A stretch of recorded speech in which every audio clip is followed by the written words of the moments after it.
Welcome again. I'm back with kind of a different topic. I am taking a little bit of a break on my 12 key series. I will pick that up again shortly. What I want to talk about today is I'm hearing a lot on the YouTubeosphere. I guess that's the right word to say, or maybe not. It doesn't, you know what I'm talking about on YouTube about the black community and how they really don't want to change, or how they're struggling to change, or how they keep complaining about white supremacy and then don't want to do anything about it. They continue to maintain status quo by not doing anything differently, continuing to shop at locations or stores or businesses that don't support the community, continuing to make associations with people that don't have their best interests or our best interest at heart, continuing to make excuses for bad behavior, the bad behavior of white supremacists and white supremacy in itself. So, why is that? What's going on? Why is there so much resistance to wanting to do something or wanting to have a different reality but not doing anything about it? So, there's two things I believe that I'm going to propose as to why that is the case. The first thing is black people, we as a people, do not believe that anything that we do can make a difference or will make a difference. And I think where that comes from is not really evaluating the things that we do, because we see ourselves marching and protesting and writing letters or on social media expressing our outrage at the things that we perceive as being injustices to our community. And the same old continues. Nothing seems to change. So what I believe is happening in that case is we aren't aware or conscious of the kind of actions that we're taking. We're used to continually doing the same old, because that's what we're used to, that's what we're familiar with. In a system where we are constantly under attack, so to speak, of the system, looking at doing something differently can sometimes seem like an insurmountable challenge, or something that we can't even bother to think about. So we find our comfort in getting our nails done. We find our comfort in buying those Jordans. We find our comfort in buying the Hennessy, or making the expenditures that we're used to making, because they give us some level of comfort, some minor form of escape from the system.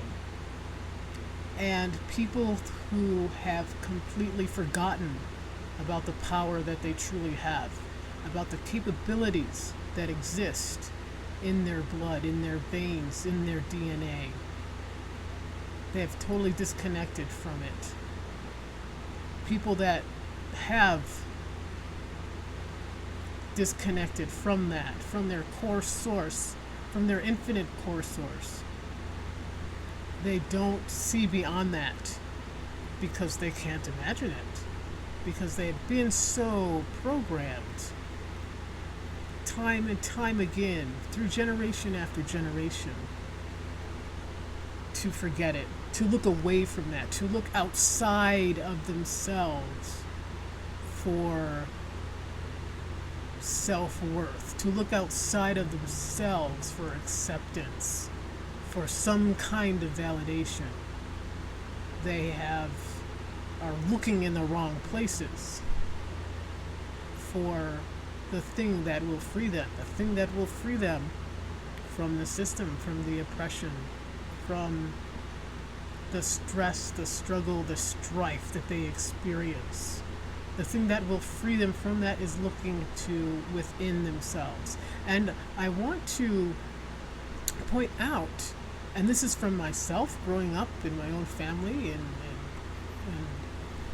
what I've heard, what we've talked about, I want you to notice how we as a people have been conditioned not to look inside of ourselves. Think about it. When you're growing up, how often did you hear, well, psychology, psychiatric, going to psychiatrists, that's for white people. You know, black people don't need psychiatrists. We can tough it out. We can just move forward and push through. And for the most part, we end up doing that. Yet, it's at the cost of our true freedom.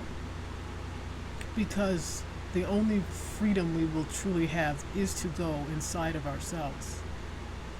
It is to look into ourselves, to see what has been programmed within us, what we have accepted as reality when it's really not. So, I want to share the importance of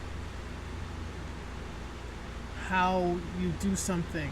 I want to share the importance of being able to allow yourself to do something different, because what we've done in the past hasn't worked. And that's why we pretty much don't have much resistance in doing that, because the larger society knows it's not going to work. So they let us have our protests, and they let us express our upset and rage on social media, because that's usually where it will stop. So I propose, begin to look inside of yourself and ask yourself, what is it that I find the need to get self-acceptance and approval and validation from outside of myself? What is it that I don't trust or like or accept within myself that I automatically do that? And I will share even the most seemingly conscious of us. If we aren't consistently looking inside of ourselves, that programming is so deep. It is at the DNA level. So it requires constant vigilance. It requires consistent self-observance of our thoughts, our words, our actions, our choices, to really see the source and to really see what we receive out of that.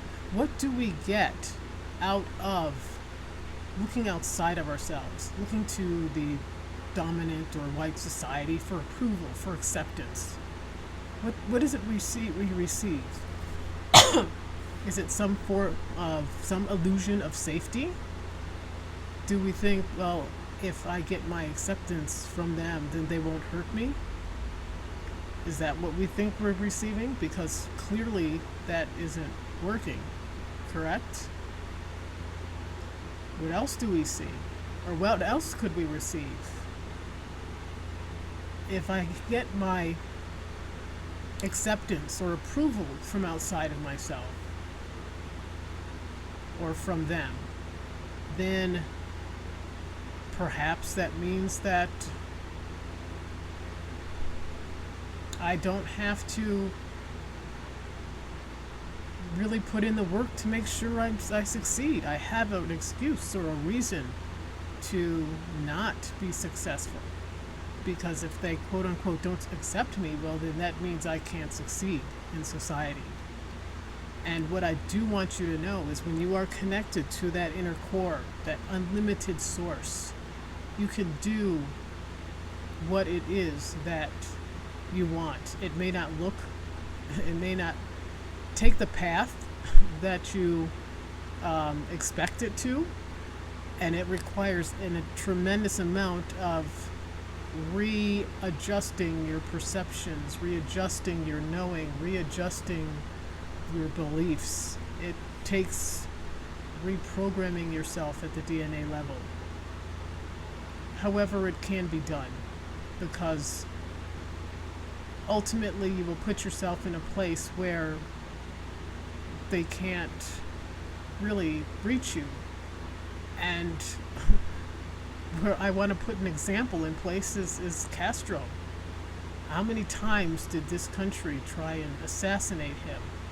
But as they say in the mafia, he died in bed with his shoes off. You know, he died on his terms.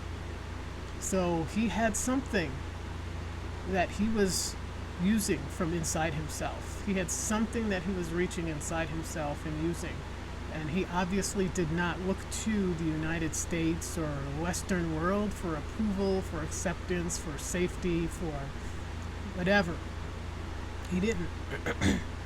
And still, what he was able to do with, you know, working with other countries and providing medical aid to other countries that were less fortunate, even with the blockade that the U.S. had, or the embargo, that the U.S. had against Cuba, he was still able to be of help to other countries.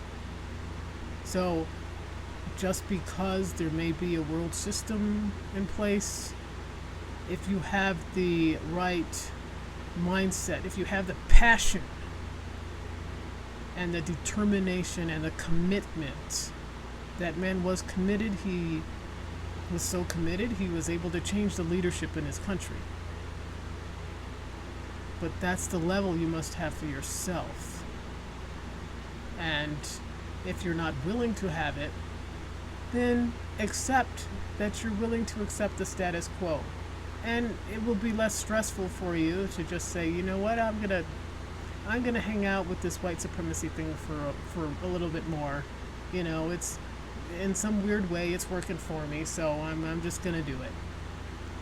You'll have less stress in your life with handling it than if you are unwilling to do something about it and keep complaining about it.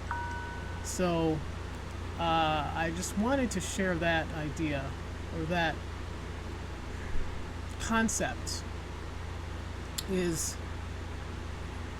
what is it that you truly want?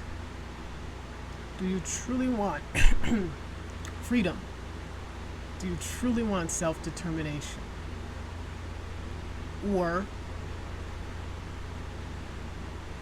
do you truly want to live under the umbrella of white supremacy, because it gives you a known box in which to live, and within that box you have become comfortable, and within that box you know your world in that box, and in your mind, in your heart, you feel as uncomfortable as that box is. It is a known, and you'd rather have the uncomfortable known than the freeing unknown. So the final frontier, as they say, is not space. The final frontier is your inner freedom. That's the final frontier. And if you are willing to explore that, you will see or experience things you've never experienced before, in a very good way, in a positive, constructive way. But it's up to you. It's your choice. It's your life. and it's your experiences. Just be honest with yourself of what you truly want.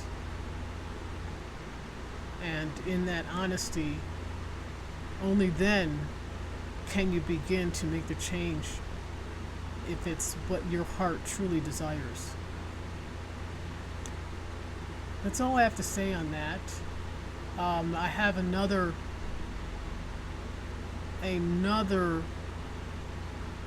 principle or concept I wish to discuss, and I'll talk about that in another video, and that's really about how we as black people support the system of white supremacy, but it's not in a way that you would normally think. So I'm going to discuss that later. At any rate, if you like this video, comment, like, comment, and subscribe, and share it if it brings any kind of inspiration or any kind of aha. Please share. Thank you, and I will see you in the next video.